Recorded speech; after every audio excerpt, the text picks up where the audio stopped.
The text came at midnight. Just one line, stripped of warmth. This year, just your sister's family. I stared at the screen, my chest hollow. Not even a phone call, not even an excuse. Just a dismissal, like I was an afterthought. For years, I bent myself small to fit into the corner of my father's affection. But that night, clarity settled in. I would not beg for a seat at his table. I would build my own, and I would make sure he saw it. It wasn't always this way.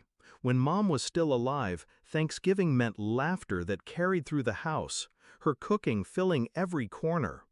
Dad wasn't tender, but he was present. At least, he played the part. After she passed, the cracks widened. My sister slid into the role of favorite. Dinners with her, trips with her kids, praise reserved only for her. I was tolerated, at best. When I pointed it out once, Dad's answer was sharp. Stop being dramatic. Family doesn't keep score. But he kept score. Every year. The text proved it. This time I didn't spiral. I didn't plead. I didn't even reply. Instead, I planned. Because 3 months earlier, I'd closed on something no one in my family knew about. A mountain ranch.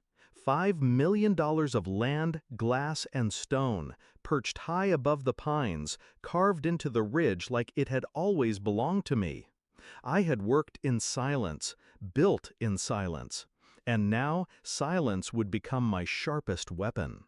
The week before Thanksgiving, I called everyone but him. Uncles, cousins, old friends, neighbors who used to watch me from their porch when Dad forgot to pick me up from school. Each invitation was laced with warmth.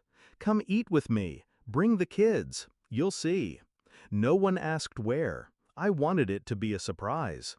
And when the day came, the mountain came alive. The driveway filled first.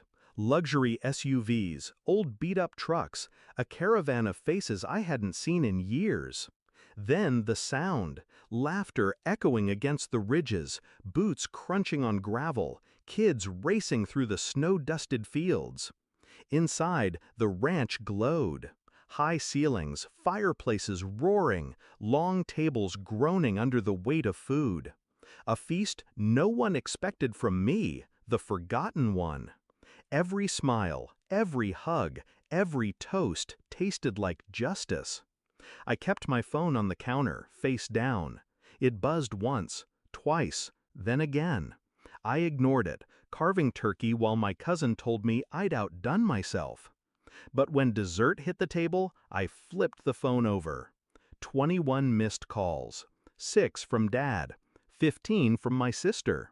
They had seen the photos. Because I had posted them carefully. Not brash, not boastful, just images of a family gathered around my table.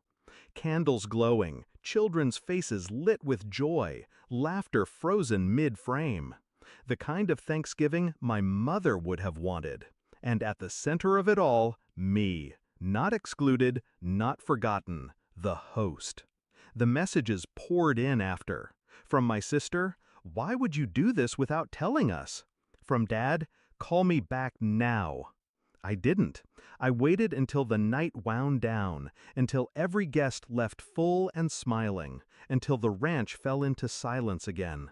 Then I called him. He answered on the first ring. His voice was sharp, edged with fury. "You went behind my back. You humiliated us."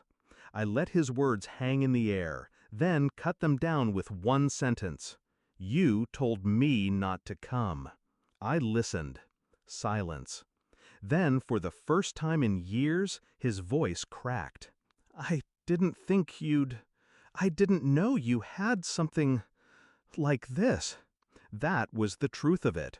He hadn't thought. He hadn't known, because he never cared to look. I didn't argue. I didn't scream.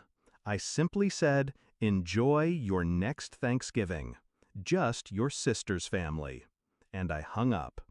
Since that night, the calls haven't stopped. Invitations, half apologies, attempts to fold me back into a dynamic that no longer exists. But I've learned something vital. Exclusion is power when you wield it. They thought I needed their table. Instead, I built a bigger one. And now they're the ones left out in the cold, staring through glass they'll never touch. I don't need his approval anymore. I don't crave his place at the head of the table. I am the head of mine. And every Thanksgiving forward, when the laughter fills these walls, I'll remember that text. This year, just your sister's family. The moment he closed the door, and I realized I was free.